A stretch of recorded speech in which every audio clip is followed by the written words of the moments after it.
where your voice is heard and opinion matters. Welcome back, Bantwana Benkosi. We are now with Comrade Vuta, Fikile Mbalula. If you want to join this conversation, 0861987000. Secretary General of the ANC, in the most difficult years of the ANC. I mean, you are literally sitting in the role of Sol Blaki, Alata. You're sitting in the role of Walter Sisulu, OR, up to Khalema. And having inherited the SGO after a vacancy caused by Magashule, it's been 3 years in office now.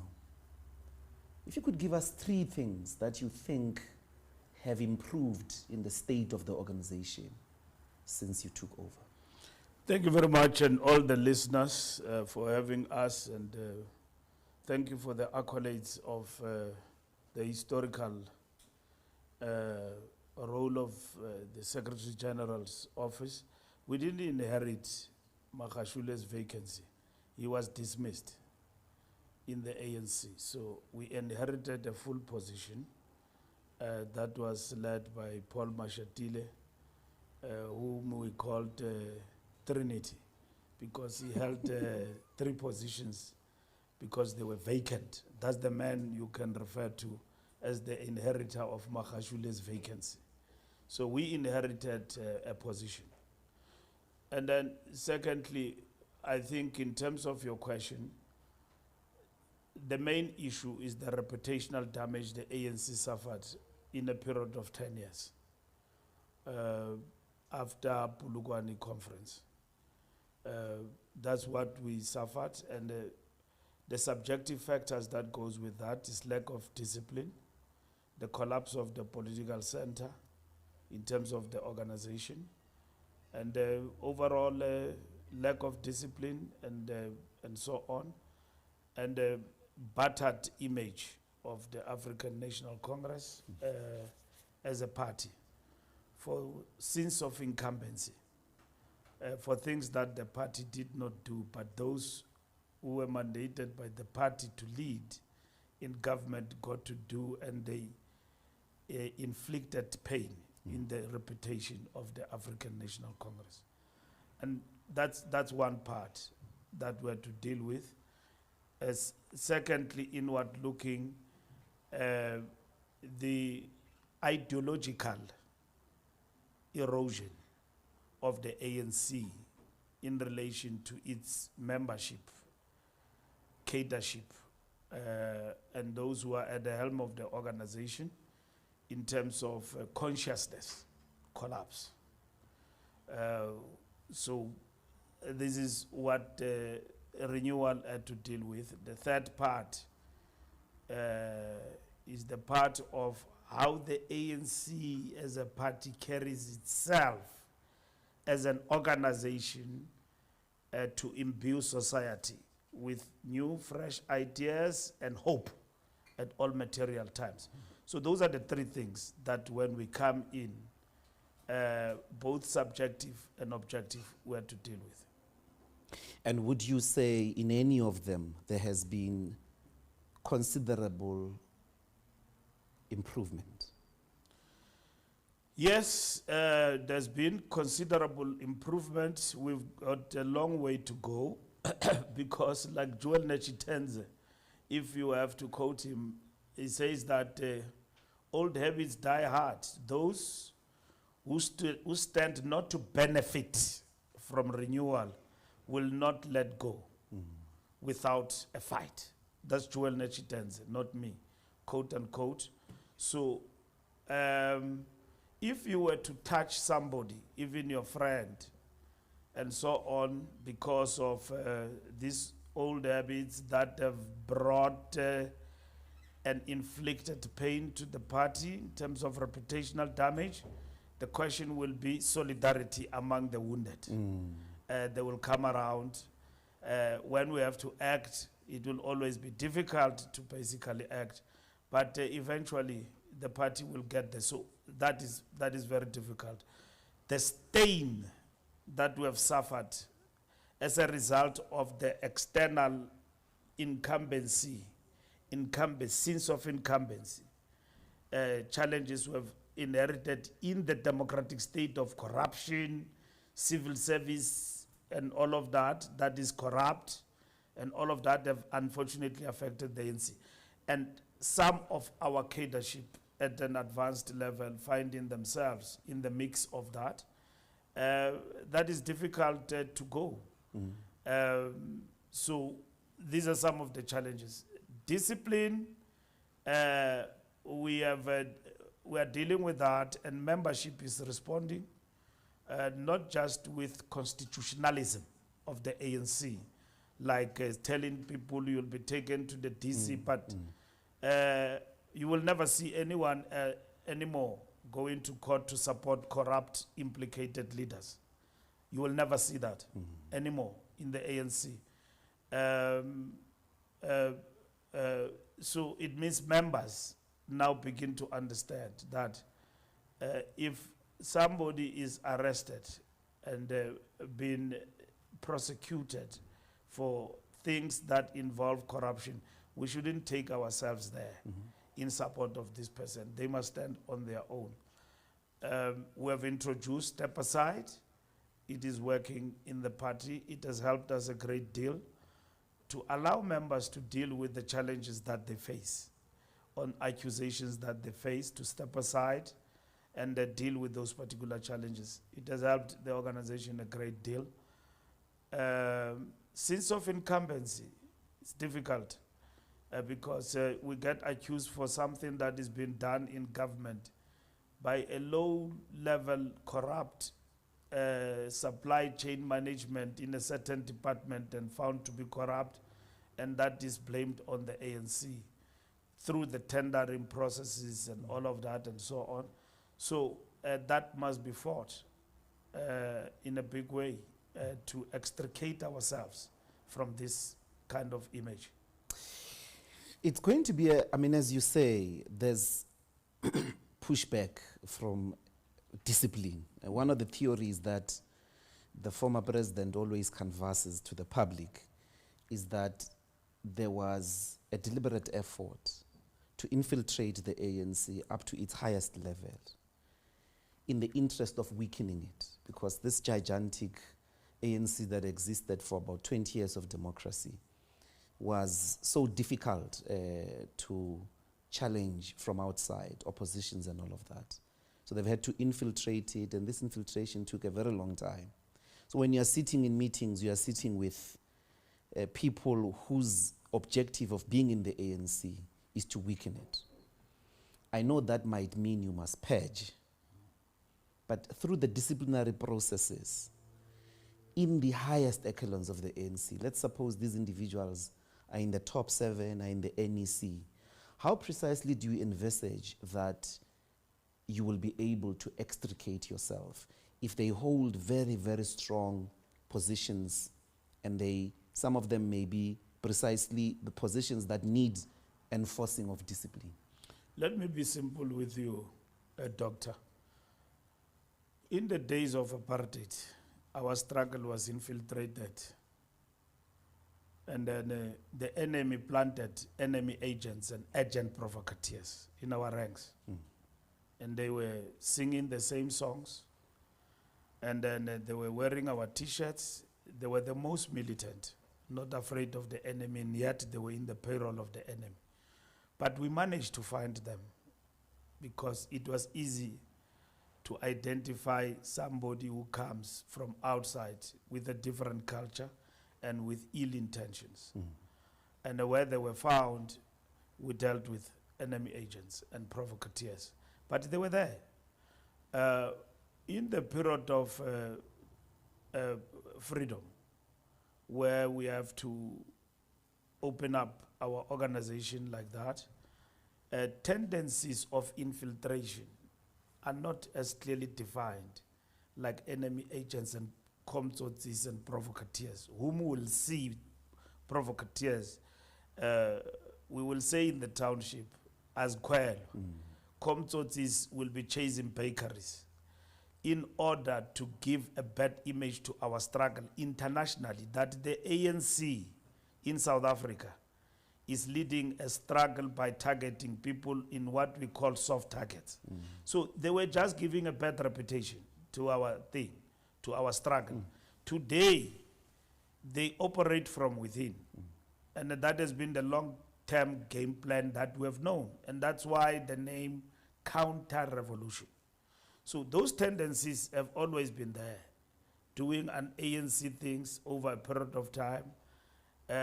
You know, things like today, the people who extort people in business, that pay 30% here if you want protection for your business to be safe in the township. You're building a third road here, a person have got a tender there.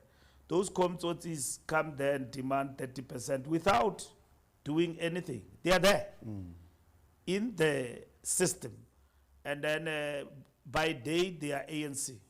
You see this person, very respectable person, is an ANC activist. By night, is extorting poor business people who have gotten their own tenders, doing business in the townships on their own right because they've got the capacity. Bayazizama abantu bakathixo, abantu baseMzantsi Afrika. Comtsotis will come there and extort 30% from them for protection. And these are thugs which have found easily their way into the challenge of mortgaging of the ANC that we talked about as early as 1996 when Kgalema Motlanthe delivered the organizational report. So quick to your answer, what do we do? The systems and the policies that you put in place, like renewal, like Joel said, if you enforce them, you run with them, they will fight them, but at the end of the day, we'll deal with them one by one, and they will define themselves outside the parameters of the organization. But it seems to me that the party needs some form when it declared a renewal. It's been saying that for a while, but at some point it was as if it's putting a state of emergency situation that either we renew or we die.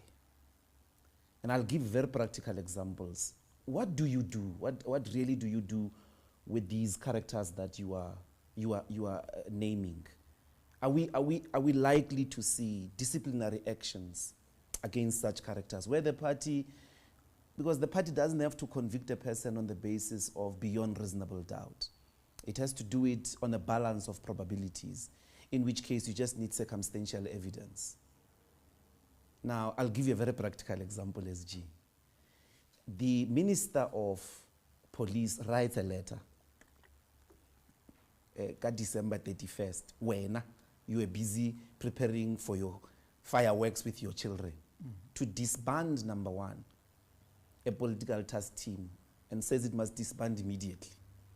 Two, freezes crime intelligence, the appointment of crime intelligence positions. You were a minister of police, you worked in the state. That's a blatant incident of police political interference. Cyril takes his action, very well and good. What has the ANC done? If the ANC is so serious about renewal, since December 31st, New Year, we are sitting here, the ANC, through its own mechanisms of renewal, Senzo seems to be still attending your NEC meetings, still in deployment, a person that on a balance of probabilities should have been held accountable of this action. Maybe it would have done an easy job for the head of state. The ANC processes have kicked in since this matter has come to the public domain, and they are fully observed. Integrity Commission and all of that he explained himself there in terms of his actions. Once the Integrity Commission makes up its recommendations to the NEC, we'll then be able to take a decision. should we have taken drastic steps to suspend anybody? Perhaps the ANC should move to that gear in the future, looking at these matters as they happen. But our own constitution, and as well as what we have adopted in terms of resolutions on the fight against corruption, as much as they are very harsh, they seem to be inadequate by day. And so we will have to deal with that in terms of strengthening our fight against corruption and wrongdoing. Because wrongdoing is not only confined to corruption, it can be wrongdoing of any form, including incompetence can lead to wrongdoing, and wrongdoing can be about many other things that must be weighed up, and the organization can take decisions in terms of what needs to happen. So, Doctor, what needs to happen is us strengthening our own resolve in terms of measures of intervention, but ANC processes immediately when such was reported have kicked in. So, and I'm sure by now the minister will have appeared before the Integrity Commission voluntarily or been convened. But in this instance, the report I got is that is doing it voluntarily to explain himself. And by the would you agree that the pace with which you act in this case, and I'll introduce another dynamic in employment, doesn't seem to be responding to the urgency of how really difficult it is for the ANC at this stage, this project of renewal? I mean, if you are waiting for 6 months, 8 months to respond to a letter he has admitted he wrote, he doesn't say he didn't write it, and he doesn't see anything wrong with the fact that he told police, do not make appointments that are operational. This is an instance of clear political interference. If the pace of the movement that is trying to renew itself is such that since the new year, no, no, Doc, let me correct you. I see you want to put me in the ad hoc committee or Madlanga. And you will not be putting Mbalula, you put the ANC. Let me explain to you, Doc, and which is what the ANC supported and why. And first, any allegation must be tested in a competent court of law.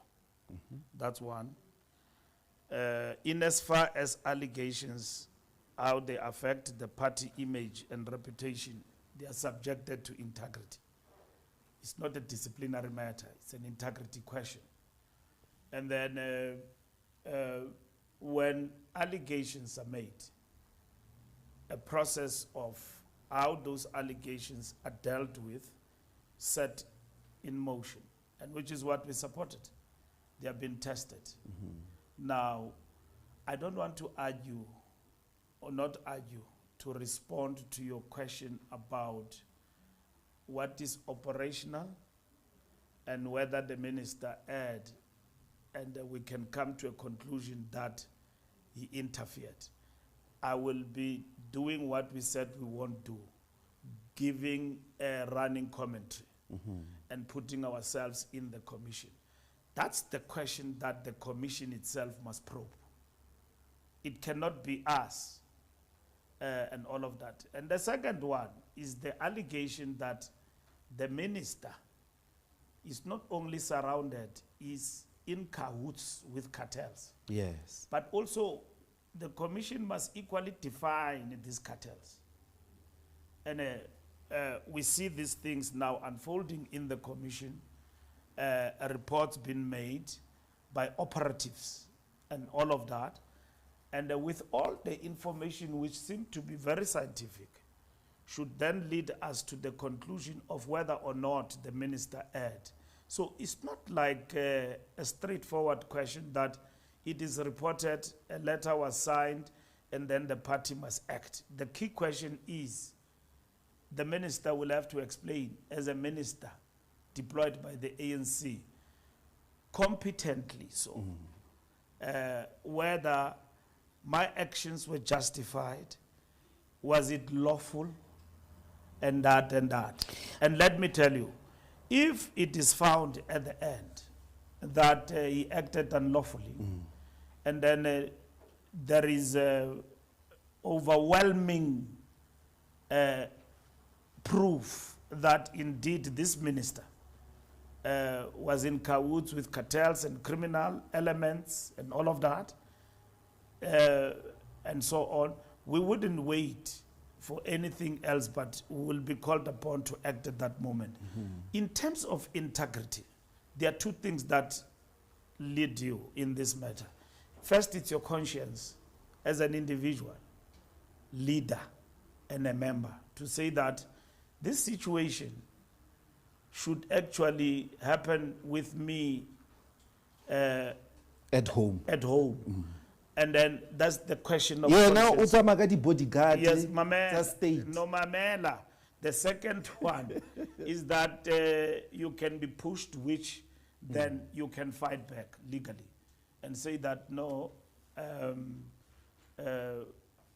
I am not supposed to be where I am because in terms of the following prescripts in law, I'm being treated unfairly. And he will win in that regard. Let's leave Mkhunu SG. This, my concern is the pace. ANC's own efforts to jealously guard for its value system, not to be violated, not to be rubbished by ministers, by people in the administration who call themselves ANC members. Isn't it true that you are always acting so slow? Even with Zuma, you took until majority of your electoral gains were fundamentally undermined before you acted on a man who said he's holding dual membership during the most contentious election in the life of the ANC. A former president of the ANC. You still took your time. It seems that the wheels to renew are slower than a snail. No, Zuma was not a question of renewal, acting slowly. It was a question of an individual prone to litigation and how you deal with him in relation to that. And then the reality that if you join another party, our constitution is clear, you have dismissed yourself, which we maintained. But Zuma was doing it deliberately to bring a complexity to the ANC and a difficulty to dismiss him. But it was And, ill-discipline. yeah, it was ill-discipline. Zuma, even now, I'm in court with Zuma. We are in court with Zuma about his membership. He says he's still a member of the ANC. And then now you will understand what we're dealing with. If you acted outside the prescripts of your constitution and you don't follow everything to the latter, he will go to court and win against you and restore his membership. We live in a democracy. We live in a country that is a country of a rule of law, and he will win there against the party. So your militant, very fast decision will not obtain in court. He will win because he will simply go to court and say, these people dismissed me even without following their due processes. And that is it. And yet, on the other hand, it was clear that by joining another party, you are dismissed. You have dismissed yourself. But the Constitution also calls for somebody to be brought before the DC and all of that, because he maintained. And indeed, Jacob Zuma, when you went to his records and his branch, he was a member in good standing. He's not taking chances. He knew what he was doing. It's not like some other characters who claim membership, but they never renewed it and it actually collapsed. So it's easy to deal with that. So if Zuma's membership had collapsed, we wouldn't even be, not collapsed, lapsed. Lapsed, yeah. We wouldn't even be arguing about his membership anywhere else. It will just be taken as such. Okay, this is Power Talk, Bantwana Benkosi. We are still with the Secretary General of the ANC, Comrade Fikile Mbalula. We're going to go to the news. When we come back, we'll try to get the SG's views on the GNU and Donald Trump. So stay tuned to the news with Wonga. Power News. In the top stories, the South African government is working through diplomatic channels to secure the safe return of 17 South African men stranded in the Donbas region of Ukraine. And auditing firm PricewaterhouseCoopers has told Parliament's Standing Committee on Public Accounts that it played no role in advising the Road Accident Fund to change its accounting standards. Good morning, I'm Dr Ndlozi. The South African government is working through diplomatic channels to secure the safe return of 17 South African men stranded in the Donbas region of Ukraine after being lured under false pretenses of employment.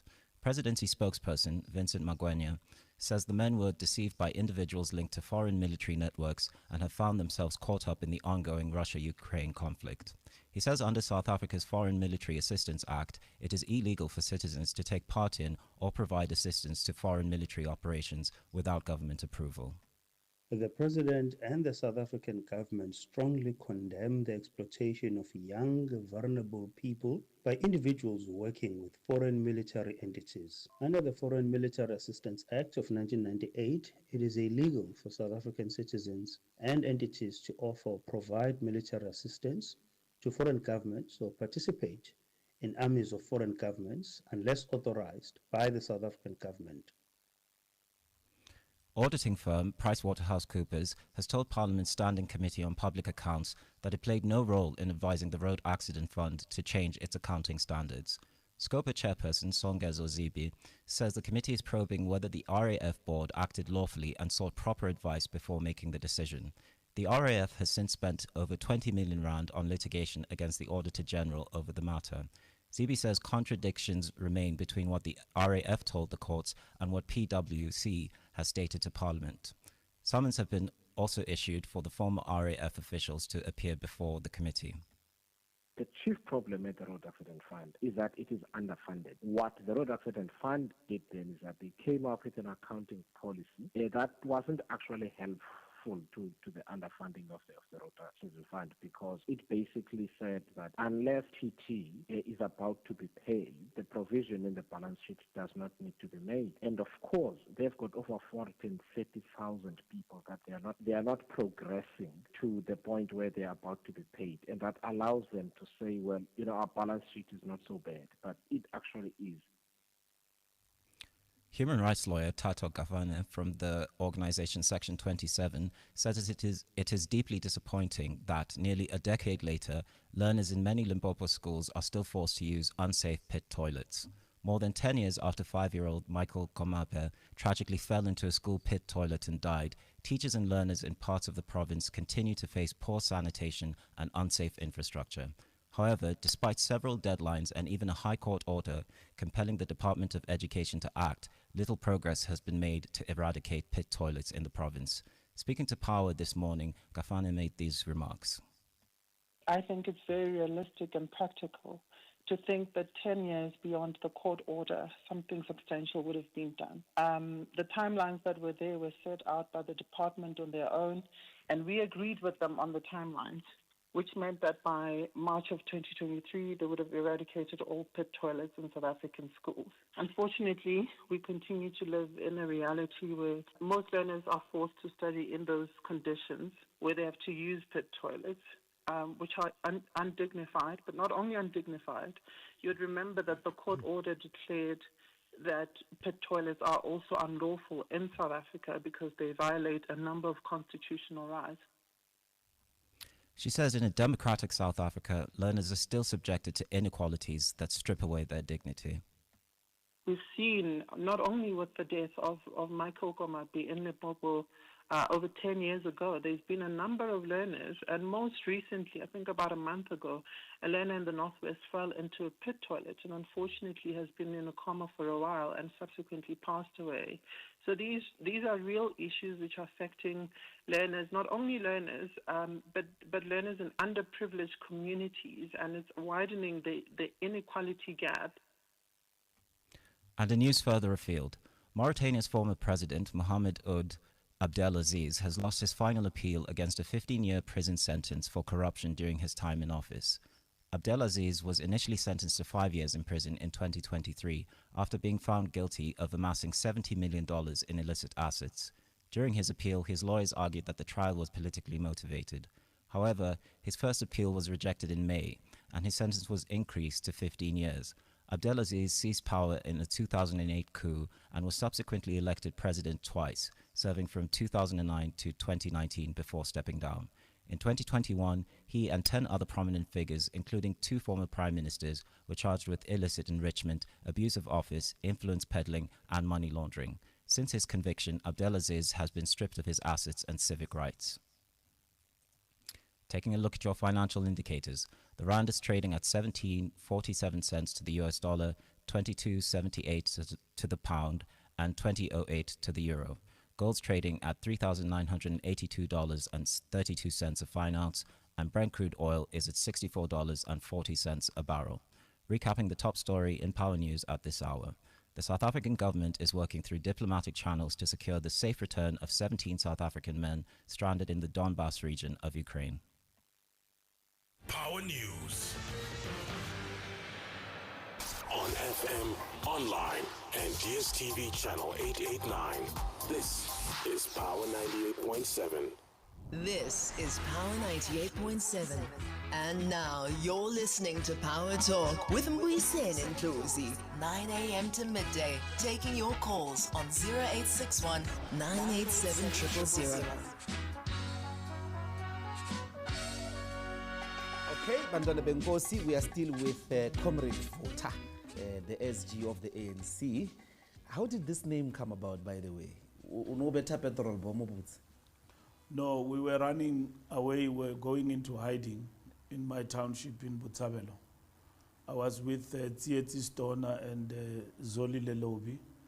And then where we were sleeping,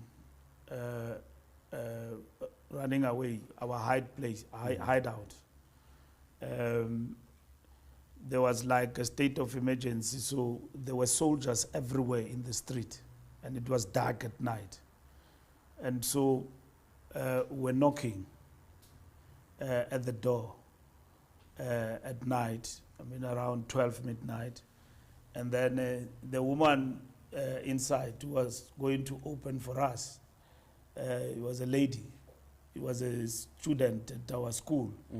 And so we're hiding at a place and home. And then they asked, "Who is it?" I said, "Vota."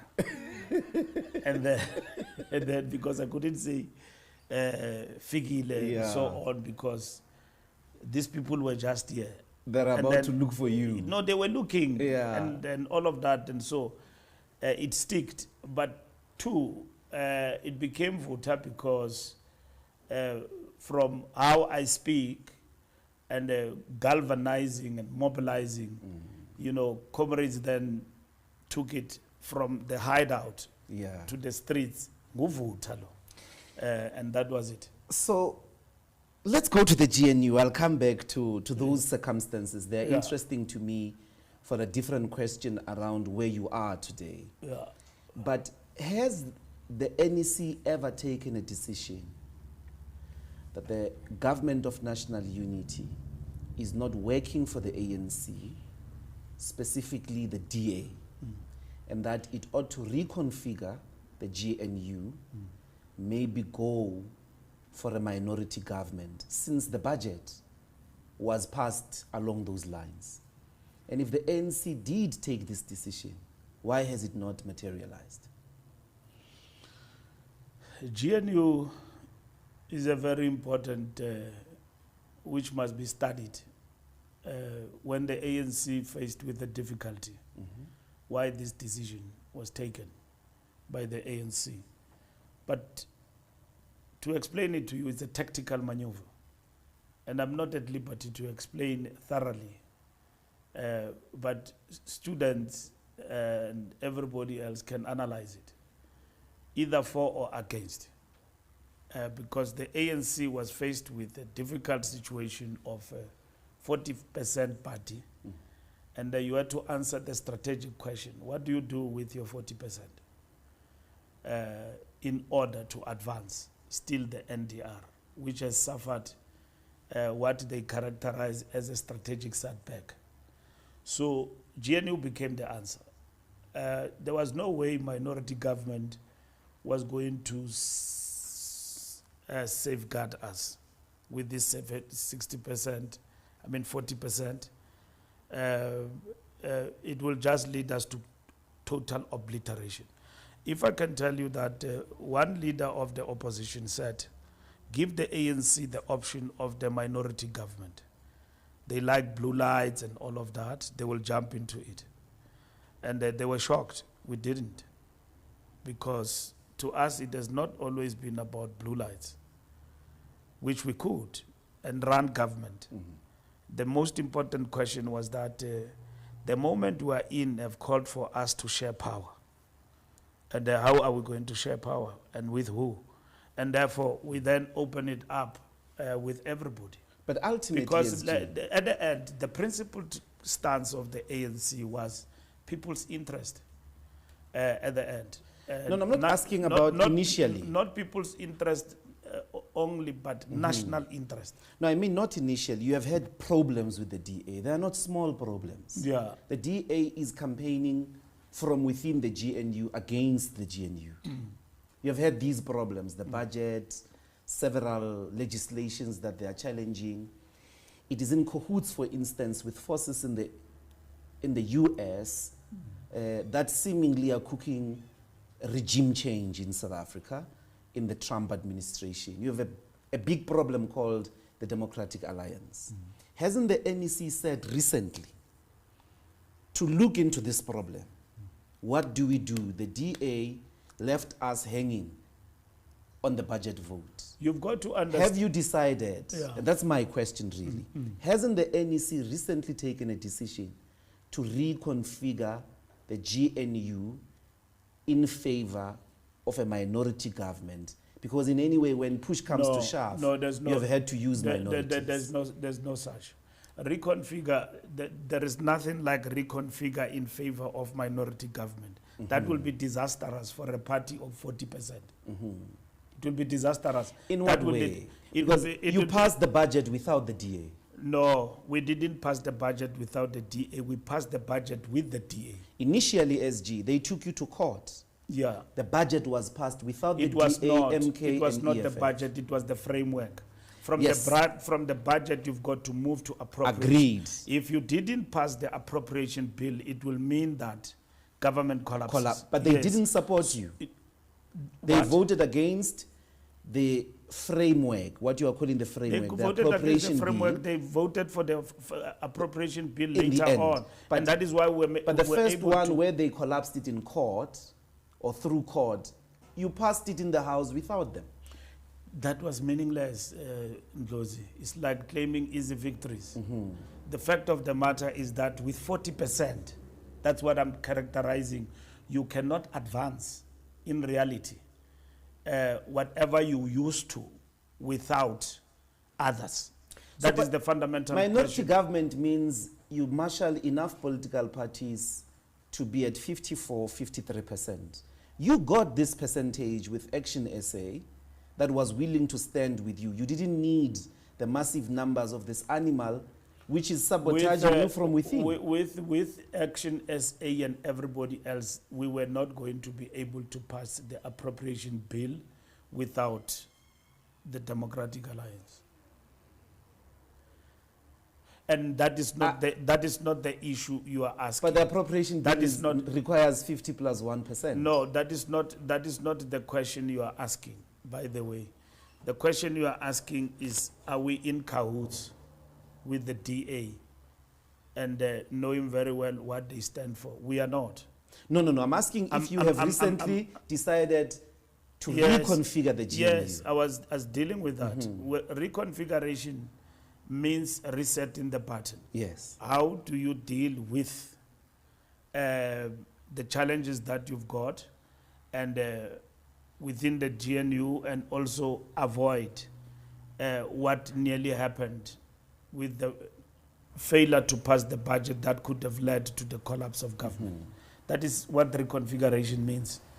In reality, what it means is that resetting the button, and at the same time, how do you still continue to safeguard power without gravitating to complete collapse? In terms of your numbers on the floor, 50 plus 1%, which is a simple majority, is what you require for majority of those decisions in Parliament. With Action SA and the rest of the partners that stood with you, you don't need the DA. But maybe to advance it further, you mentioned recently that you went to the USA, and there in the USA there was a very strong view, which is similar to the recent campaign of the DA about black economic empowerment. The US administration, or some in the US administration, when you were there, pushed very strongly that you have to drop these policies. That's another instance of the Democratic Alliance. It's not just a South African dispute where South Africans are trying to figure out this or that policy. They are also working with a foreign power that is very powerful, and they're sitting with you inside cabinet. My question is, isn't resetting the pattern looking for someone other than a person with those characteristics? We have acted on that. The president have acted on that, where a deputy minister goes outside from the DA without permission of the president. What he was doing there is something else. The question before us is that, how do you safeguard power with 40% in a government in which you don't have a majority? And that is what the ANC had to answer. And we had to look at national interest. How do you bring stability? Within 40 days, government was created. And it's a give and take. And so the over-exaggerated influence of the DA in the government of national unity, I think it's a matter that must also be examined carefully, because they are still in struggle, and they never came into GNU as a melting pot. They came in with their identity and their ideas. And when they come in, then they still meet transformation, of which they are anti-transformation inside. So that's the nature of our governance that we have now, but we still are able to have a stable government and things running properly. So we are not threatened by the DA, and we are confident that we will be in a position to do a whole lot of other things in this arrangement and working with others as well. The US, your trip in the US, are you able to take us into confidence? What was the objective of your visit in the United States? Does South Africa still have friends? There's a Congress bill that seemed to be gaining momentum, which is going to ban the leadership of the ANC and possibly give them some form of individual sanctions. What was your purpose there? And does South Africa, in particular the ANC, still have friends to push back against the agenda of the Trump administration? Between 1986 and 1987, the United States, led by the conservatives, the Republicans, characterized the ANC as a terrorist organization and declared our struggle a terrorist struggle. Oliver Tambo went to the White House and met with leaders, not before the cameras, and explained to the Republicans that they are wrong in their assertion. By the way, Bozeli, who's going to be an ambassador if it's going to happen here in South Africa, sent by Donald Trump, was one of the proponents at that time who was actually pursuing that line, that we are a terrorist organization. Now, it is not the ANC, it is our country that it is said to be involved in a genocide. So we've got to engage with Americans from all pockets of power inside Agreed. the White House and everybody else. And that is what we're doing, including talking to our friends in the United States who were in the anti-apartheid movement. As you would have seen, Jesse Jackson and everybody else starting to talk that there's no genocide here in South Africa. And even ordinary Americans saying that this is madness and all of that.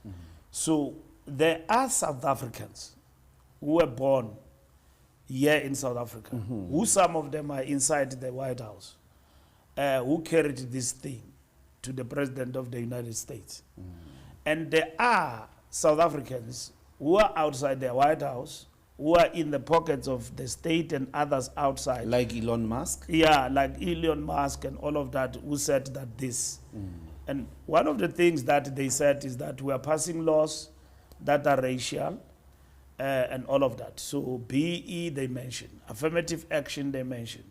Why do we need such laws?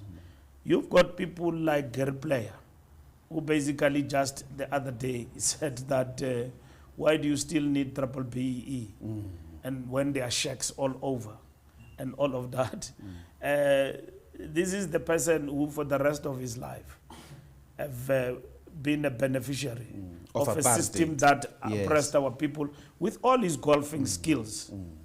I admire the old man, I like him and all of that when as Minister of Sports. You like racist SG? No, no, I like. I mean, he's working I like the so hard no, I like to undermine the democratic mission. state. Yes. I like the sport that he plays and how he plays it, but it doesn't remove the fact that he is anti-transformation. I won't move quickly to say he's a racist because that on its own, it's another discussion. But anti-transformation, he is. He has not given himself time to understand that 30 years into democracy, inequality in our country has actually deepened. And if we've got to implement laws, let's take land, which is one thing in terms of amending Section 25 of the Constitution for land redistribution, this country will collapse. If you want to see white people running in their numbers out of this country to United States, redistribute the land. And then this country will turn into rapples like Zimbabwe. So Zimbabwe, Mugabe, there what he did. There mustn't be land redistribution. There will be land redistribution. That struggle, my friend, is with me and you. And they are going to run away from this country. Because of when we do things with our power and majority, which we don't have right now, and the DA is there to push back that from happening, they are going to run. They are going to take their money and go. There's going to be capital flight and everything. Today, we think we are totally liberated. We are not. Because the power of the economy is not only in the hands of the few. You press one button, what happens in the bond market? This thing will be gone. Zuma reshuffled a minister whom he has made now a chief whip in parliament for weekend special. And ask him a question, Zuma. Zuma, who goes around, call himself a revolutionary, a great leader. He meets Traore and then and all of that, is a great leader. Ask him a very important question. Ask him to come to the show. Ask him, why did you reverse the decision of weekend special and went to fetch Pravin Gordhan? Why did you do that? Because you are the most militant, advancing leader of the free, Africa and all of that. Why did you reverse that decision? It's because we are transforming this economy within a capitalist mode of production. And that mode of production is not in favor of the poor. When Mbeki said that South Africa is a country of two worlds, they attacked him. That is mad. This Mbeki they praise now. That is the best president we've ever had. Go to the books and history and read and Google. Mbeki talking about South Africa and the two worlds. A country in one, with two worlds in it. Who attacked Thabo Mbeki about that and said that he's actually deranged. They used the word deranged. Yes. And then, But you don't want to be confused as land redistribution cannot be pursued because we are scared white people are going to no, leave. it must be. Okay.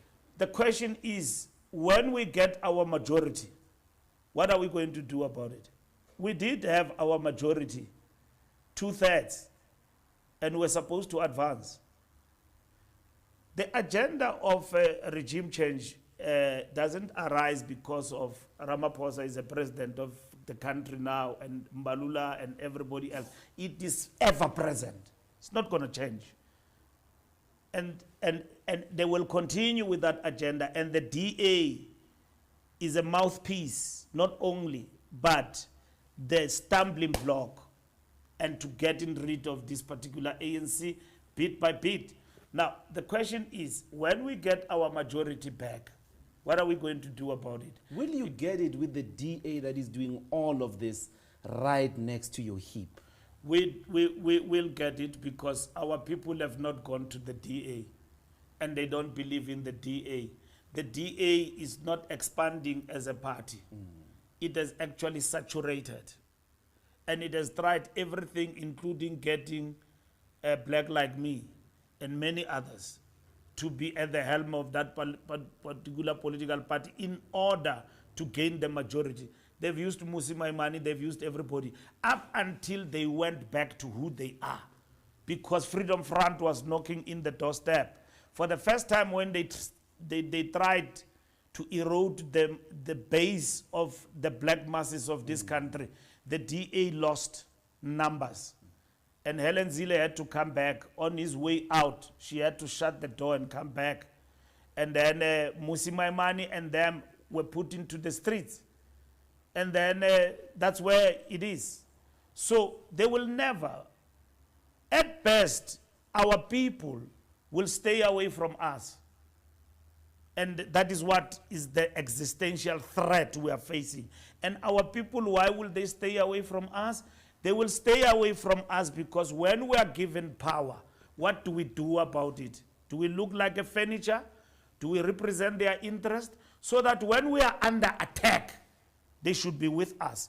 If the loaf of bread is going to be 500 rands because of land redistribution, will our people be with us in the streets or on the other side, supporting counter-revolution? That is the fundamental question you must answer. Because as I'm talking to you right now, if the price of bread, because of the policies we pass, is going to change over time to be 500 like Zimbabwe, where will these people of South Africa run to? Zimbabweans are running to us here. Tina, we are facing the seaport. We've got nowhere to run. Tina, we've got no other country to run to. These masses of our people, if they are not prepared for that struggle, they will rebel. So I am saying, do something.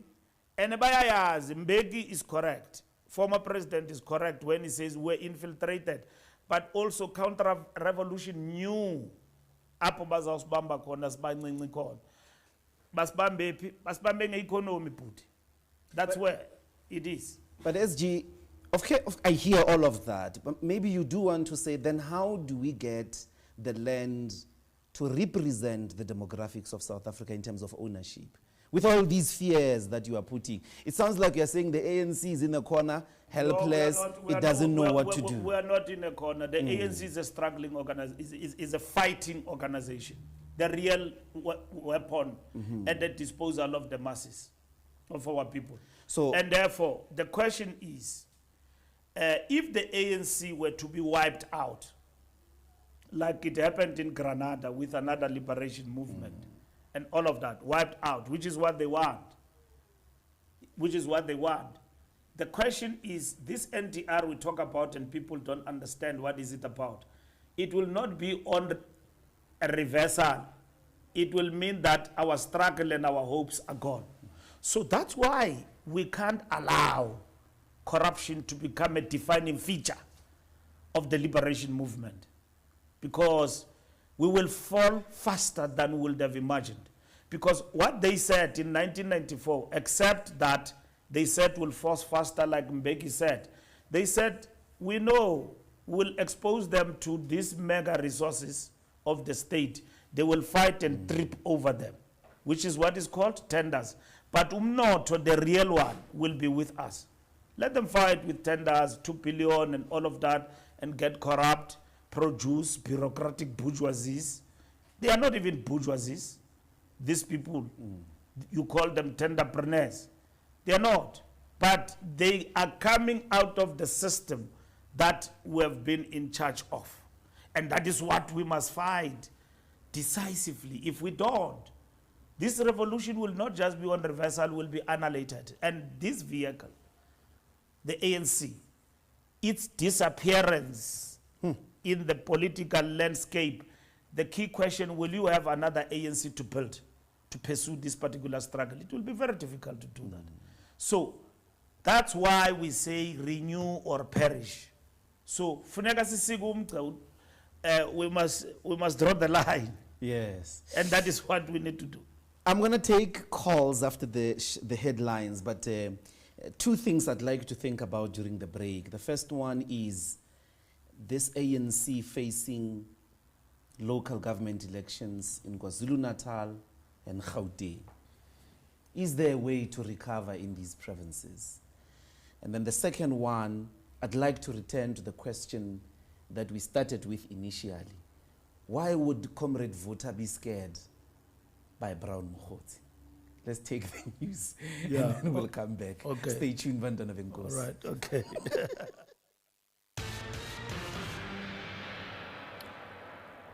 Good morning. In newsmaking headlines, proceedings have entered day 26 at the Madlanga Commission of Inquiry into alleged criminality and political interference within the criminal justice system at the Bridget Mbalula Justice College in Pretoria.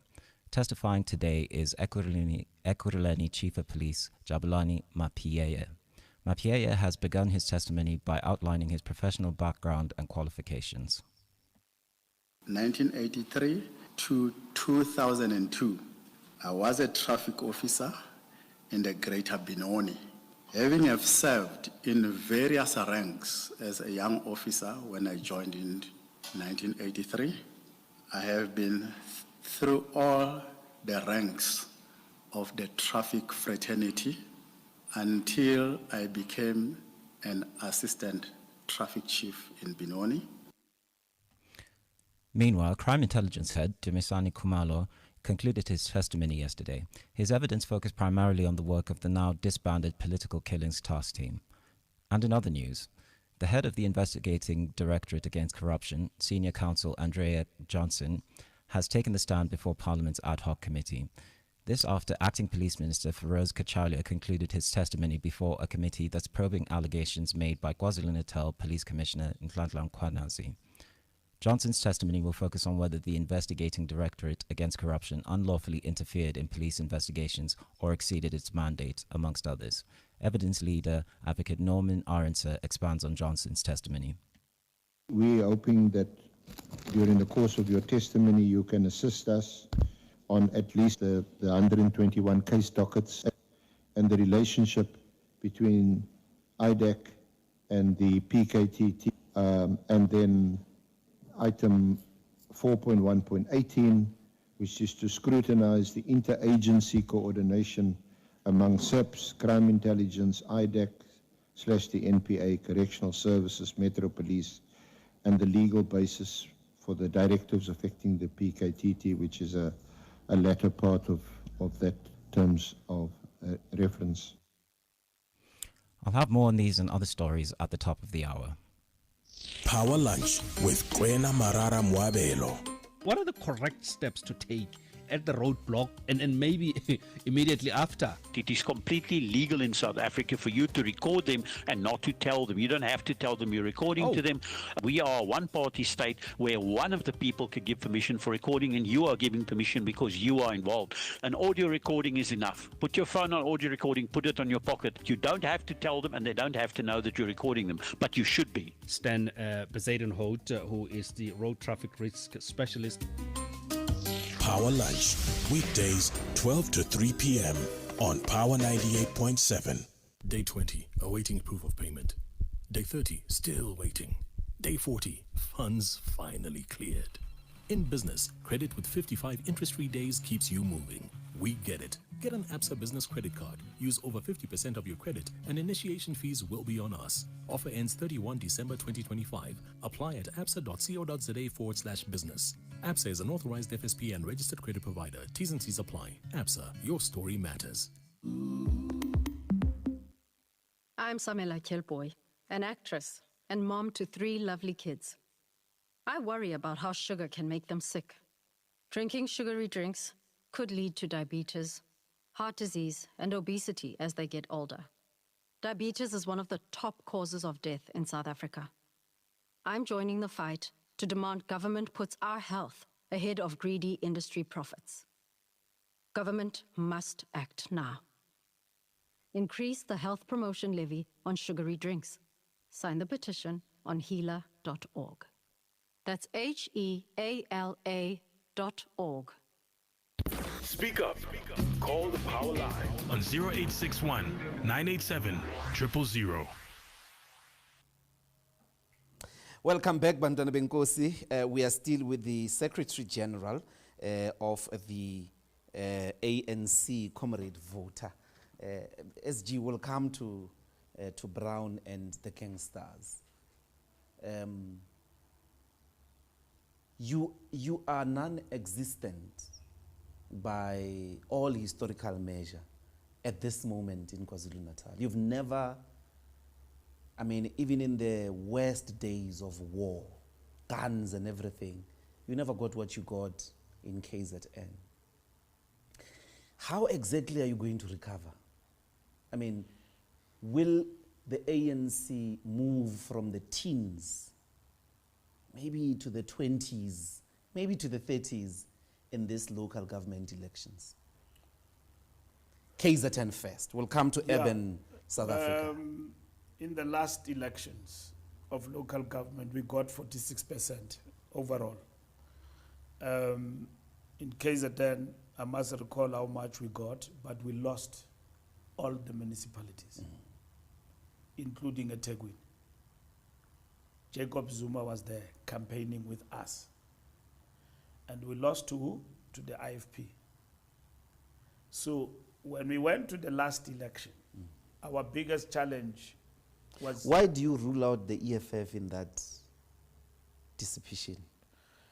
2021, the EFF did very well. Yeah, the EFF did very well in KZN.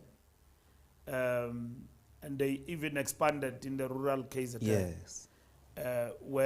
And I was there. You were there campaigning and all of that. Yeah. Yes. So the point is that JZ was with you. Yes, it was when with us. KZN actually ANC went to 46%. When we went to 46%, he was with us, and we lost to the IFP. Yes. The IFP was now on the recovery in KZN because the IFP had lost to almost zero out of power because of the split with the NFP. So we are exactly where the IFP was when the NFP came with Magwaza. Because Magwaza was very strong, national chair of the IFP. May her soul rest in peace. She was very strong, the NFP. And then, unfortunately, stroke visited her, and then she passed on. So IFP got weakened, and we were strengthened as a party. And then there was a JZ plus in relation to that. But in the last election, we almost got decimated. And that's when I remember I went to KZN with the Gwedemantashe, Paul You were the head of elections at the time. Yes. Myself and Nkekekana were meeting with Sihle Zigalala and the team of the PC, and they dismissed some of the interventions we wanted to do there. Correctly so. Because they are revolutionaries, they are comrades on the ground, and they disagreed with some of the things that the IFP said we should do in the negotiations. I remember that. It depends on what we do, not on what we do to look at Jacob Zuma. It looks like you're and the saying you IFP. need a Zanele Magwaza of the MKP, because IFP never really did achieve like 40, 46, 44% of the electorate in KZN in its entire life. This is the ginormous problem of MKP. By the logic, the structure that you've just outlined, it looks like you need a Zanele Magwaza to weaken Yeah, you are MKP. asking, the politics of KwaZulu-Natal, you need to understand them correctly. And you need to understand the constituencies proper. They follow organizations, but they also follow personalities. So the question, you may be right, you need a Zwanele Magwaza, but as and how it presents itself at the current moment is going to be important for the ANC. How it reorganize itself with the aim of coming back in big numbers in KwaZulu-Natal. Could that character of colorful personality be the former Minister of Police, Fikile, like to sort of fight back for you in KZN? Because I mean, at the moment, with all due respect, you've got some Madala there, Jeff Khatebe, a very decent old man, won't say radical things, just decent chap, shame. You need a bulldozer of a colorful, don't you? We are going to do that. We are not sleeping. Okay. We have been in the program of rebuilding our structures. It has got its teeth in problems. We have to be decisive, and we are going to be decisive going forward in KZN. But, people have not lost hope in the ANC, in KwaZulu-Natal, as you would have seen in the by-elections that have taken place there. Of course, you are facing a mountain there, but at the end of the day, we still believe that we are a very important party among the constituency of KwaZulu-Natal, and we do have leadership that can take us forward in that province. You know, SG, you were a fierce, if I have read the history properly, and I lived very close to some people that were very close to you on both ends. If there's a person who actually made the campaign of Jacob Zuma, is you for 2007. Do you sometimes sit alone and say, "Da phansi ndayibulala ANC"? No. I mean, this chap presides over the ANC. In that period, the Youth League is decimated. COSATU split into different parts.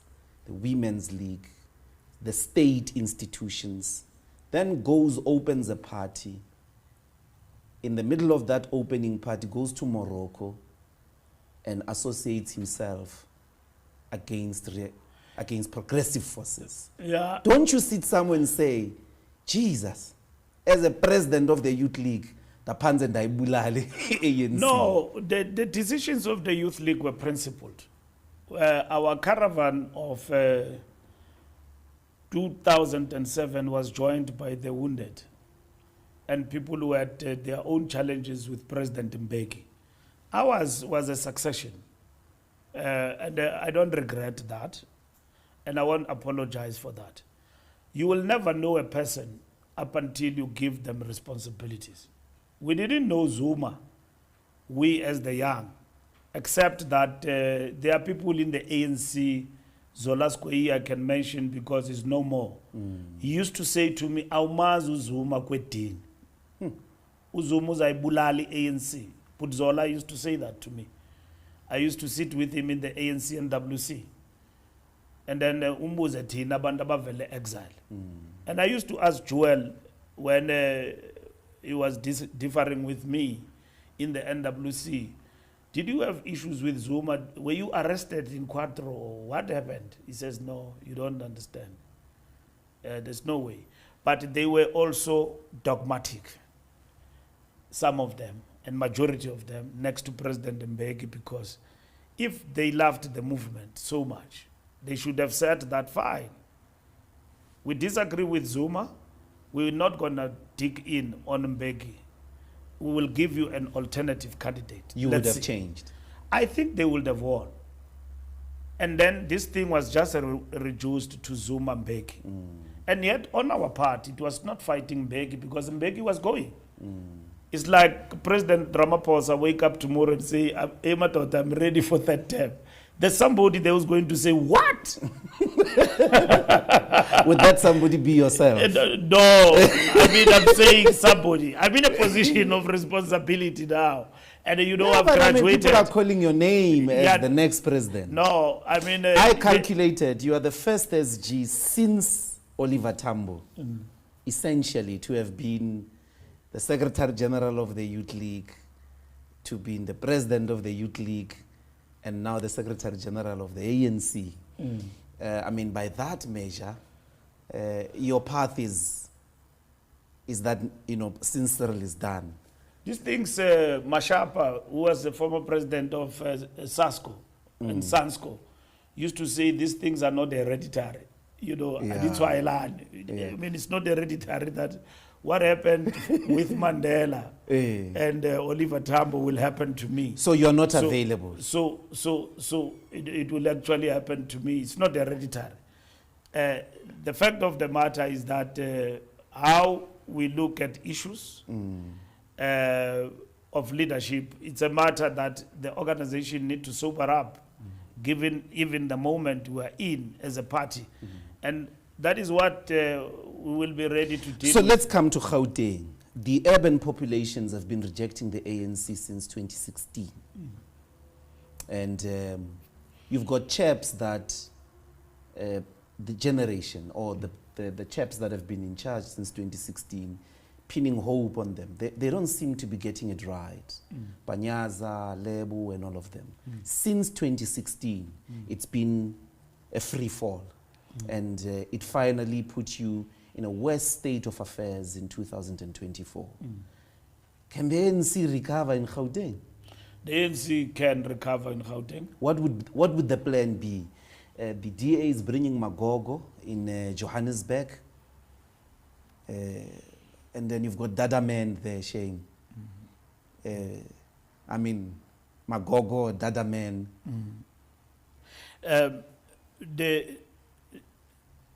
The party that is self-respecting like the ANC, you've got to go deeper to analyze what will it take for you to win back the majority in Johannesburg and many other areas. You can see what others are planning. It's up to you if they set an agenda for you and you go into it. And therefore, you know that if you go into that without thinking, you've been set a trap and an agenda, you go into it, and that's how you collapse. I believe that the ANC, out of this coalition in Johannesburg and so on, have got a lot to offer in Johannesburg. Than the rest of everyone. To put up a reasonable and a decent campaign to win decisively, because it's one thing that has been eluding us. We've been winning, but not decisively.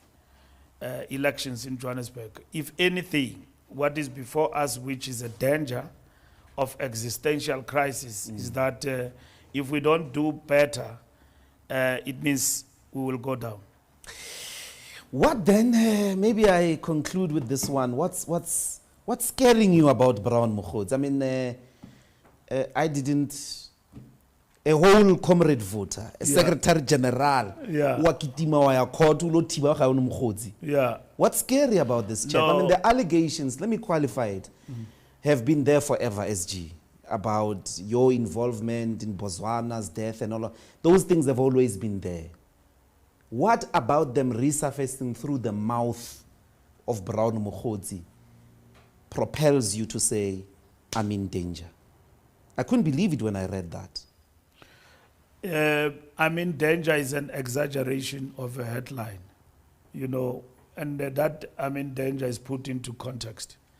That you're setting me up, basically, against people who have lost their loved one, and who somebody can just take an action against me on the basis of that, or otherwise, people would just want to get to me, and they're using this as a scapegoat, and that could be the case. So the issue of this matter is just frivolous. There's no truth into it. We'll wait and see in court whether there's anything that anyone can say.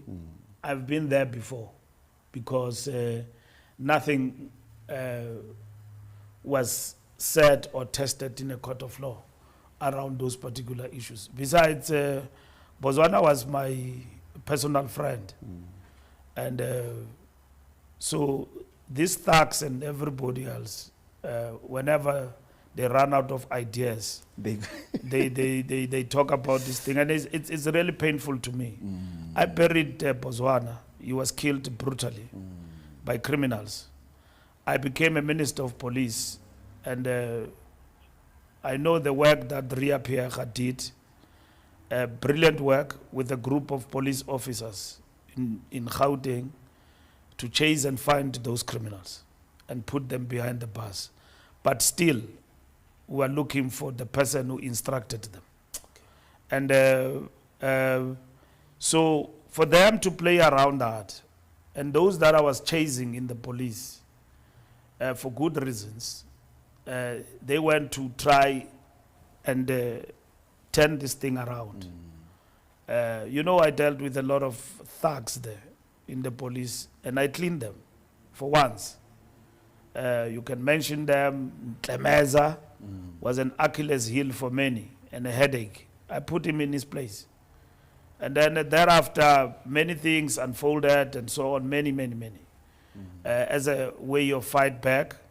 But I was able to deal with those matters. So there is no point except to fight for my rights and the vilification by somebody whom I don't have high regard for.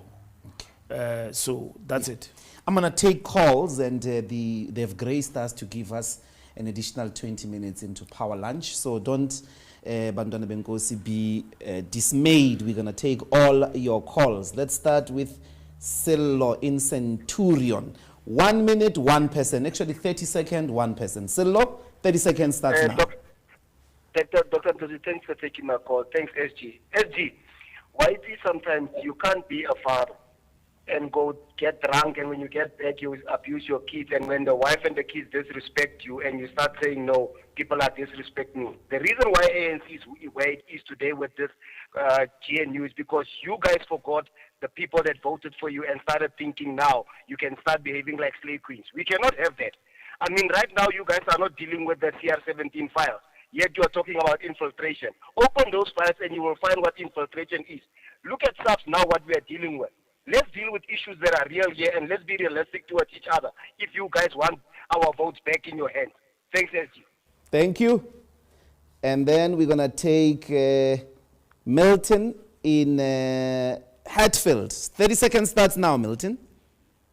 Thanks, Dr. Talani. Also, welcome to the SG. The SG, I become very concerned when I hear you speaking about the land issue now, saying that this is an issue that has to be addressed by the next generation. Because first of all, when you created policies, especially policies that has to do with transformation, land was the focus area of which you wanted to be able to expropriate. But now you are saying that there is an issue for another day. Because let me put it to you right now, when you talk about capital flight, the whole purpose of creating BEE was to be able to create a group of entrepreneurs who will be able to sustain the South African economy when we get to a point of repossessing the land, so that capital flight happens, but will still be protected. Because that is why the apartheid infrastructure was sustained, because they created entrepreneurs who were able to create jobs.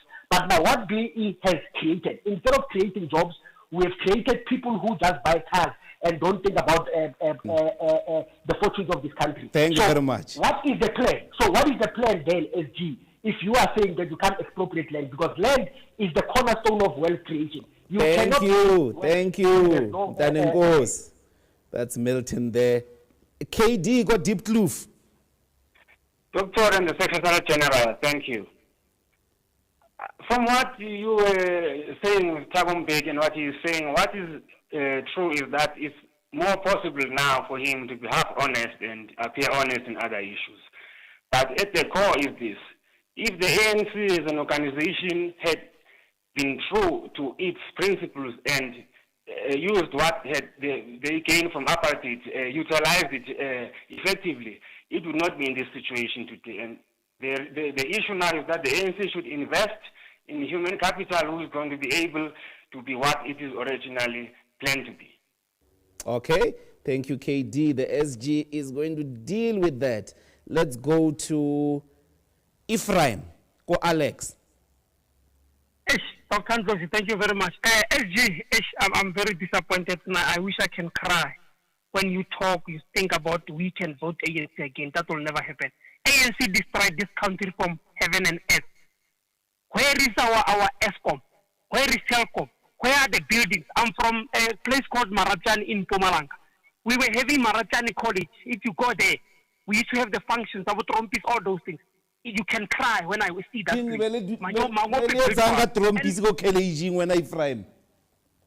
Pardon? Maybe that's the reason college collapsed. You know the college, Mr. Ndlozi, it used to host the functions, like music functions I'm talking about. So we didn't have anything. We had that college. It had a big hall. About 90s, 80s. So I need to come again to that one. He says he was in police. In transport, as he was a minister, he failed us. I'm an e-hailer. I'm trying to have a living and trying to be an entrepreneur. But because he was a minister of transport, he failed to regulate e-hailing. Uber and Bolt are here, milking our country, milking us in front of them as the ANC. So he mustn't come and tell us about ANC today. Okay. Forget about it. It's dead. It will be buried. Thank you very much. Hey, Ephraim. Let's take the last one. Hosea Mabupan. Dr. Ndlozi. Yes, sir. SG. SG, please take the people on the ground serious and discipline your members. You can't tell us about a roha when we have to engage with them. They don't want to even talk to us. There's a councillor here more 20 more to say Mabopane or then you think us we're gonna vote for ANC? No, we are not fools. We are not fools, and we are done with ANC. If they don't take us serious, we are done with them. We are done. Okay, Osaya SG will definitely respond. I'm taking the last one. Silo. Usilo ulele. Mandiegu Sam in Rosebank. Welcome to Power Talk. Doc, SG, please, the country, you can see what's happening and you know what happened.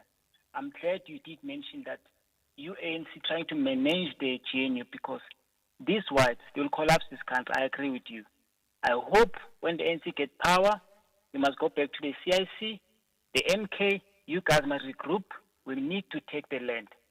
Traore has shown you guys that we can do it ourselves. Thank you. Okay. That's finally Angela. Hello, Angela. I think if even now the SG is not awake, like the president who's always shocked by the results of the votings, let them wait for the local elections. ANC must be uprooted. We can't have a party for 30 years that we've been persevering, trying to manage, trying to persevere, to rule. And people like Smart Ngonyama, they've been publicly known saying they went to exile, they went to politics for enrichment. Now they are blaming the same colonialism, they blame the same apartheid of holding them economically. I'm talking about billions that have been looted by ANC members. If they cry of infiltration, how were they infiltrated as caterers of ANC?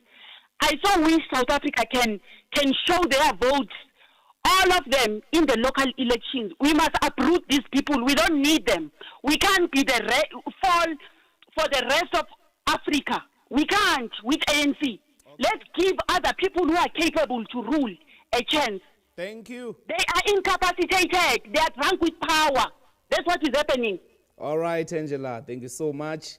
It's 11:59 and Kwena has given us the grace, SG, to use the next 20 minutes into Power Lunch to deal with what I think is a lot of frustration on the ground. But Comrade Vota is here. Stay tuned, Bantwana Benkosi.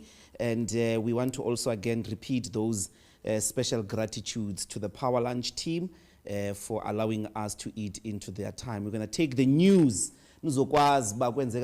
elsewhere, and the SG will deal with all those grievances. Stay tuned. Power News. Top stories this hour. Ekurhuleni Metro Police Chief Jabulani Mapieya has told the Madlanga Commission that the powers of municipal police services are not equivalent to those of the SAPS. Meanwhile, the head of Investigating Directorate Against Corruption, and Advocate Andrea Johnson, has taken the stand before Parliament's ad hoc committee. A very good afternoon. With the news at midday, I'm Wonga Ndopu. As Ekurhuleni Metro Police Chief Jabulani Mapieya continues to give evidence before the Madlanga Commission of Inquiry, he has told the Commission that the powers of the municipal police services are not equivalent to those of the SAPS.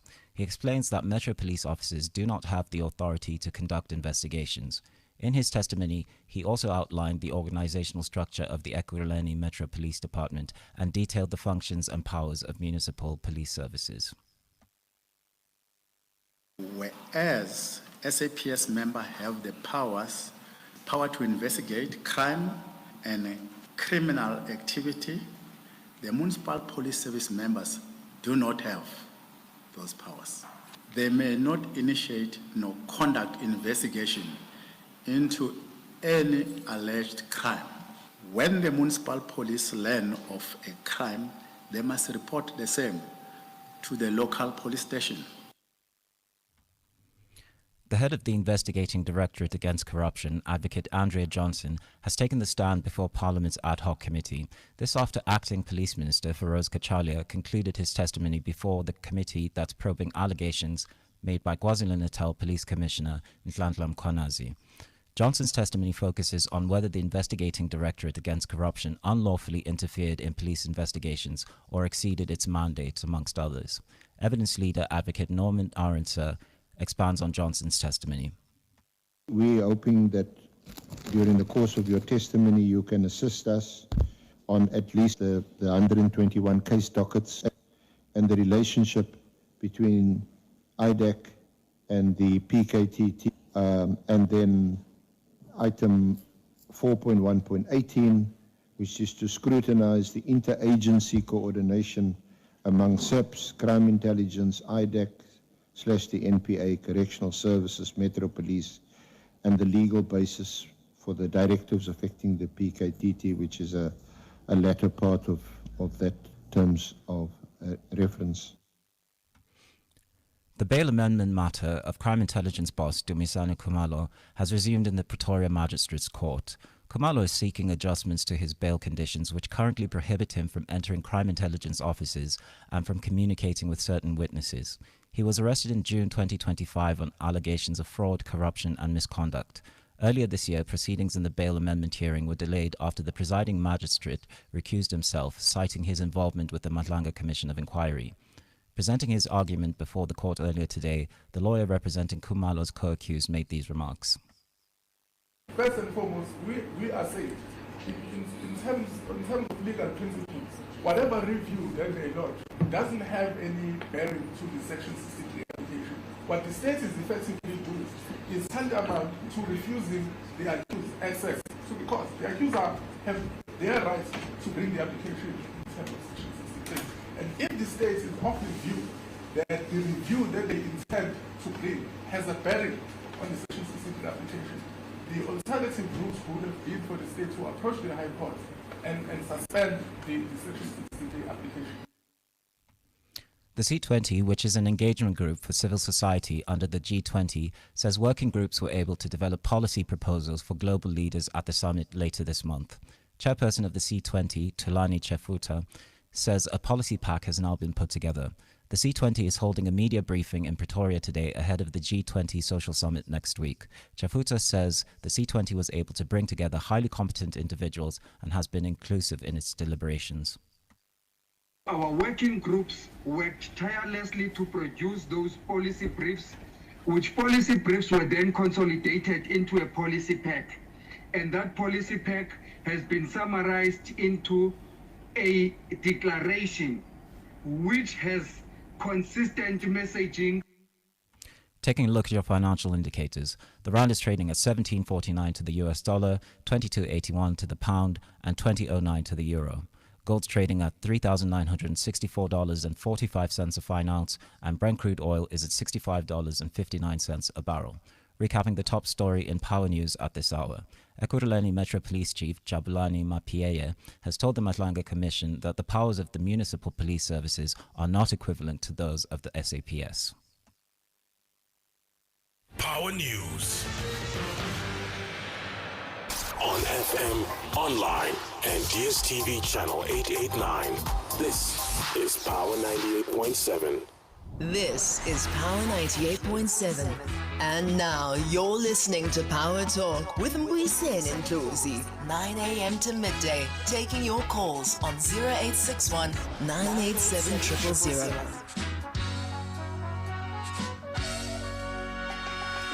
Welcome back. We're still with the SG of the ANC, the Secretary General, Fikile Mbalula. And we took a couple of your calls. I don't want us to take any further time into Power Lunch, SG, but a lot of very strong feelings and frustration on the ANC. And maybe as you deal with them, you want to shed light on precisely in what forms is the ANC as well intervening against people who are not delivering services. And I'll give an example because I thought that was going to be a trend. The Free State ANC dismissing people on the basis of the fact that they are not delivering. Not step aside. But that you've got a mandate, you must achieve it by such and such a time. You are not meeting targets. But also you have got these expenditure items that are dramatic. To rebuild this confidence, we're going to put you aside, put competent, integral people. I don't know if you want to speak to that. That there is something, I mean, it happened in the Free State. It seems isolated. It looks like something you do want to elevate because it is uncharacteristic. Doctor, thank you. I think some of the reflections need to be qualified in a sense because when you make a sweeping statement that these people must go, you will forget everything else of what is happening around us, and you will take that as the viewpoint of South Africa as a whole.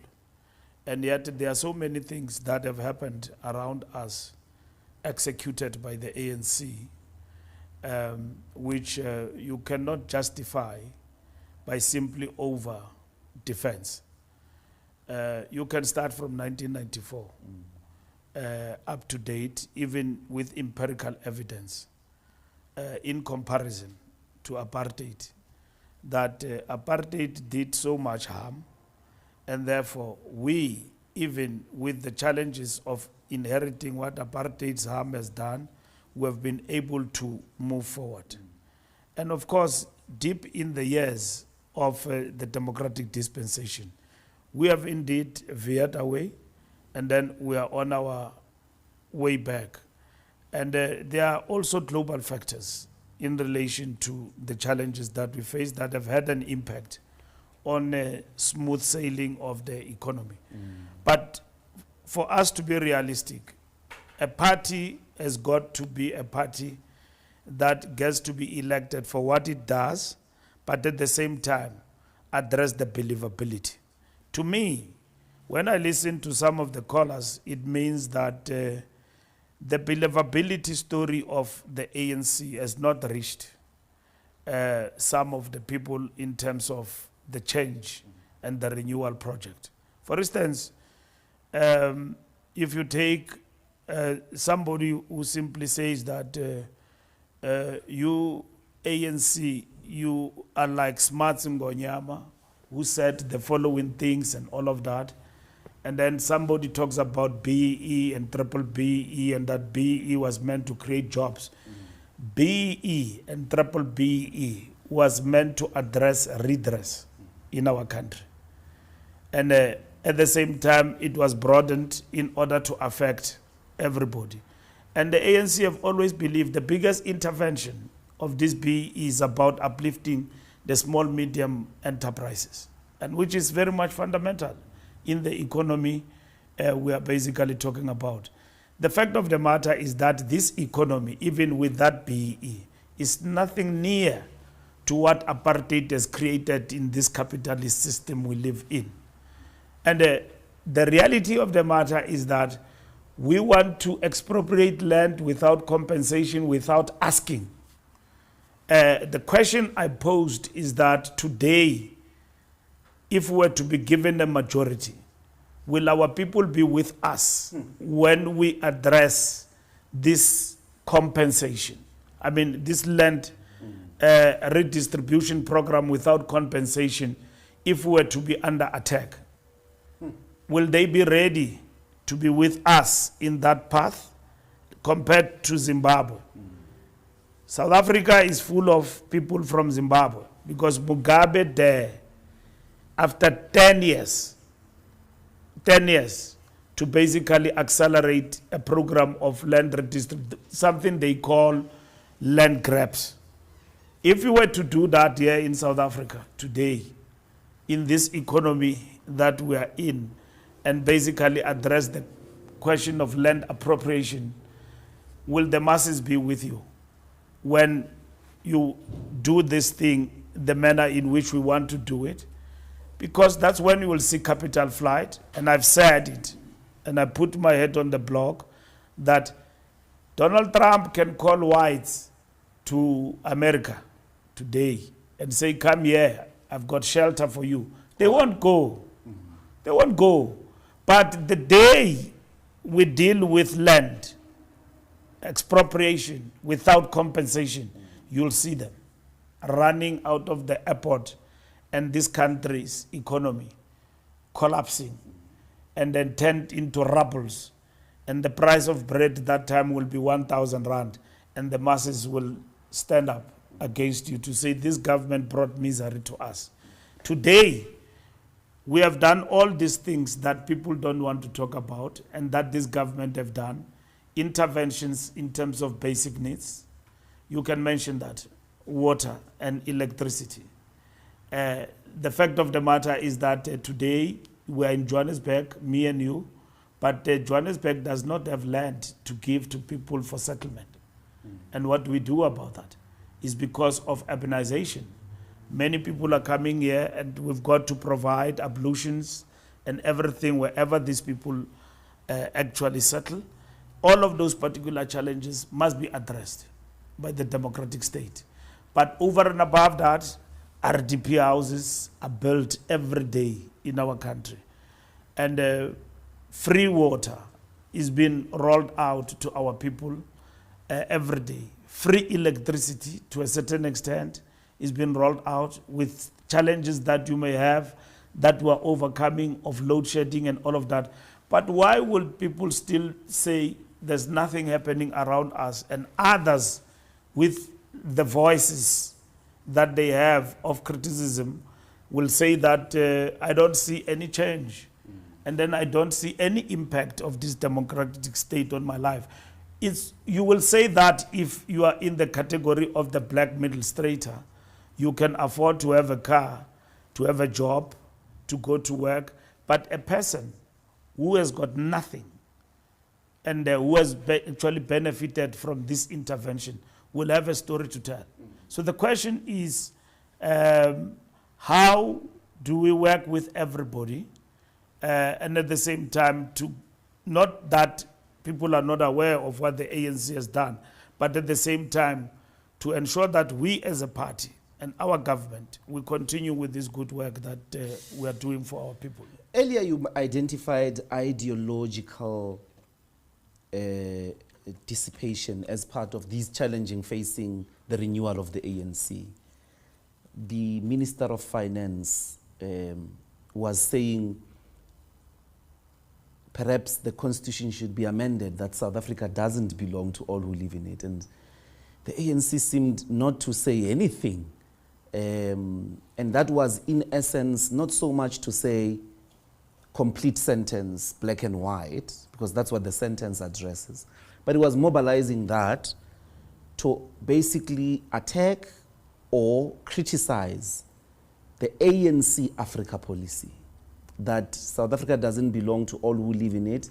All these people from the rest of the continent should be coming here because we don't have enough resources to be with them. Can I take you there, SG? ANC and the continent. Those statements by a sitting Minister of Finance seem to be supporting very, very strong sentiments that are seemingly even getting organized around Dudula and all of that, that chase these Africans away.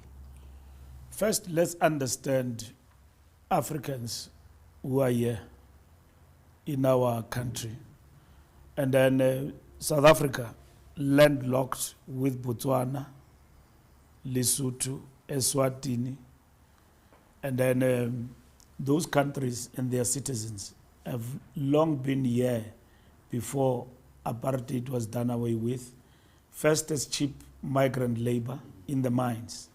And that is why Istimel by Yuma Sigel, Samalal, and all of that are and therefore it starts in Dalgoa Bay, Mozambique. Exactly, yes. in Mozambique to here. So look at that song and understand where and how these people came here to the city of gold, looking for, greener pastures.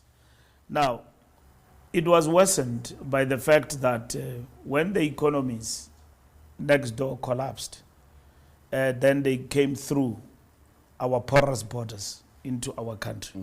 They didn't now have to ask for permission via Beit Bridge.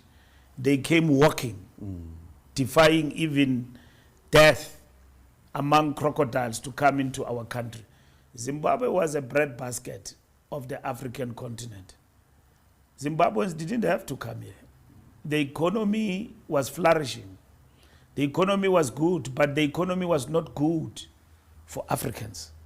When Mugabe said, let the economy be good for Africans, and all of us, we can live in the same borders, they then imposed sanctions in Zimbabwe. Now, here is in South Africa. The economy, will it be good? Is it good? But you will never find any race group unemployed as we are. But if you were to intervene drastically and do all of these things with our power, which is what the revolution must produce at the ultimate end, that is why I'm saying, somebody misunderstand me. I'm not saying in the future, I'm saying it's our struggle now that me and you, we are going to be involved in, and probably we are going to be accused that we have run down the economy by those who've got better voices and platforms to express themselves, that this economy of South Africa was the best, and yet it is the best when our people live in the two economies and the other one, a growing inequality, and the other economy which produces squatter camps. And Gary Player says that BE must be done away with because we now have more squatter camps. It is this second economy within this one economy that continues to produce squatter camps, that continues to give us people who rely on indigent policies, that continues to give us this economy that depends on the democratic state to look after those who are unemployed through 350s and all of that. And yet what we are thriving for is equality, where in which all of us, we can be at the same level, and yet we are not there. Because if by race and group you look at levels of unemployment and who is in the streets now at home and having shelter, you will find that the majority of the Africans and black people are down there, are still down there. And therefore, I didn't mean that when I said that that struggle is coming. I meant that is coming because we're still going to engage in that struggle. And will we be together in that struggle? And I can't just end it there. It means we must do our work. So it's not ANC policy what Godongwana was saying? No, it is not ANC policy what Godongwana was saying. He was thinking aloud. And whatever that he was thinking and saying is not ANC policy. And I remember him saying that. It's not ANC policy. That the doors and all of that. What has happened here, the characterization I'm giving you, is the fact that it started then. What has happened now is the fact that we've got porous borders. We can address that and we'll win that. But the fact of the matter is that at the end of the day, what we have here, others don't have. And we are connected to Africa. And as Africa prosper, it means we must do away with dictatorship and all of those things in order to enable Africans to benefit from their own economies. In that way, they will not come here and look for jobs. Okay. And they are rich in their countries, minerals and all of that, mines and so on. They can work there. Yes. And so not to come to South Africa. And South Africans will be in a position to enjoy their economy and all of that. Let me take 2 more calls, SG, before we conclude. Muzi, 30 seconds, Muzi from Mamelodi. As long as you still worshiping the likes of Kagame and these other Western forces, agent forces in this continent, the ANC will still suffer. The ball is in your court as the NEC of the African National Congress. And firstly, man, we are having branches we have secretaries of the branches, especially here in Tshwane, who cannot unpack or analyze the eye of the needles. That's where the ANC dies. That bunch of secretaries and chairpersons who are the so-called, I call them alien branches. We don't have. That is why our ANC is dying, and it's unfortunate that after the death of Christiani, the NDR should have been the pillar of the second phase of the economy, working together with the BEEs. It was going to create it, but I don't think with 30 minutes ago I will be able to express myself here. But I'm the only person. It's unfortunate that I'm the only person here, Comrade Mbalula. That's about the ANC. That's about I'm the only one. Oh, thank you very much. Last one, SG. There's Khomotso here in Johannesburg. 30 seconds, Khomotso.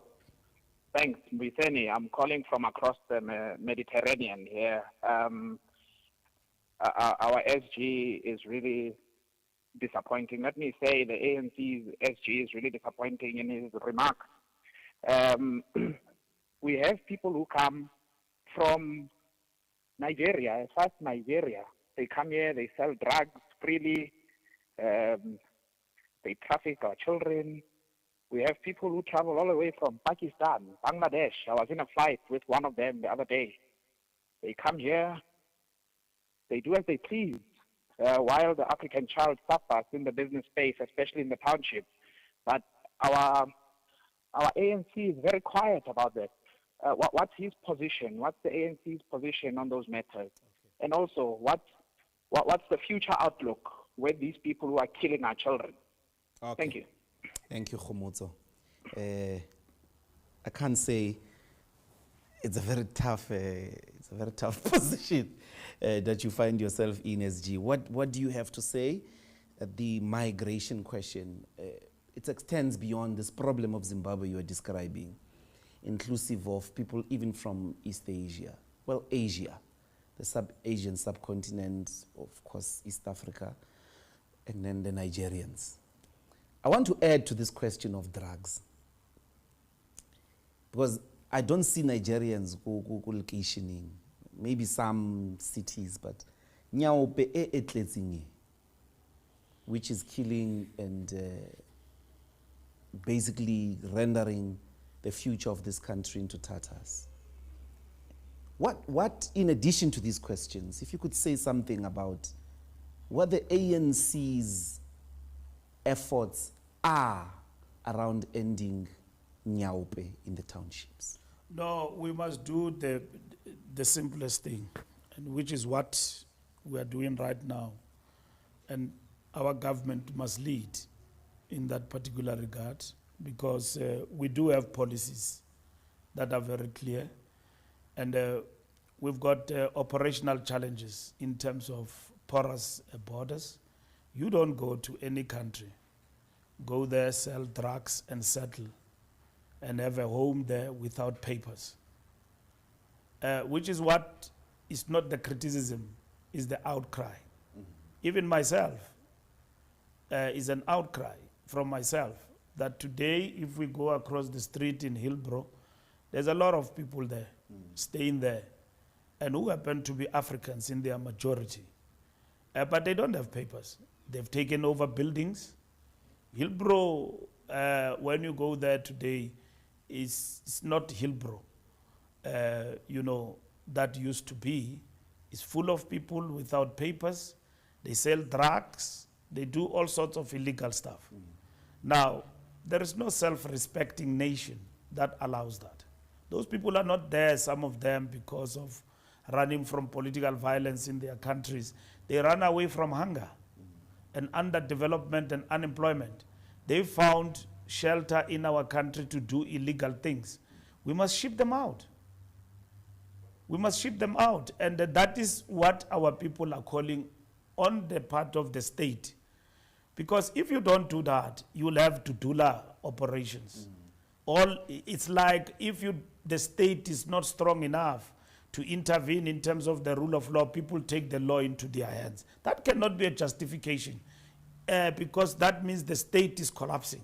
So we must act in terms of the laws, but we must equally act to deal with this influx of all nationalities. My last operation at the airport of OR Tambo was to see Bangladesh. You know how far is that? People flying into OR Tambo, not coming by road, you know, through the borders, landing at the airport, and then getting inside the airport and jumping inside the country from an aeroplane. I mean, you can't do that to any other country. Before you depart from here to any other country, you must be confirmed that from your point of departure, that you've got a visa to visit that particular country. So we got them here, and there was a system through the airlines. Airlines had an arrangement, and therefore we send them back. And they are from there, Bangladesh, Pakistan, and all of that. So what people are raising, it's not hatred. South Africans don't hate anyone. Of course, you can have people who do things that make us look like we are xenophobes, we are anti-Africans, and all of that. You can't go to Zimbabwe today without papers. You will be chucked out of that country. You can't go to Ghana. They've got laws even that protect local traders there. And then say, no, everything here is protected for our local traders, Ghanaians. So it happens in all these countries. You can go next door to Botswana. The president there talked something about Zimbabweans are welcomed in our country. You have changed the tune. And saying the right thing, that no, we must protect ourselves and our borders. So there's no hatred here. Our laws must bite, and I'm very happy with what I saw the other day in court with the city of Johannesburg. It's the right thing to do. Those who've got no papers to be here, we can't even trace them when they pickpocket, rape, do any illegal stuff here, because they are not recorded anywhere in terms of forensics and all of that. So we need to deal with these issues decisively. And if we are not, we will be projected as inept and not protecting citizens. Secretary General, thank you so much for your time. I must also thank the Power Lunch team for having indulged us up to this point. It's been a great pleasure to have you here on Power Talk. It was a special one because I suppose the ANC still takes a lot of time, but I'm hoping we will get you back before the local government elections take place. But thanks very much, SG. No, thank you for having us after a very long time. Thank you. Thank you, Bantwana Benkosi. That's it from us. Please stay tuned for Kwena and Power Lunch right after the headlines. From me and the team here, Ndintanda Nonke Makai.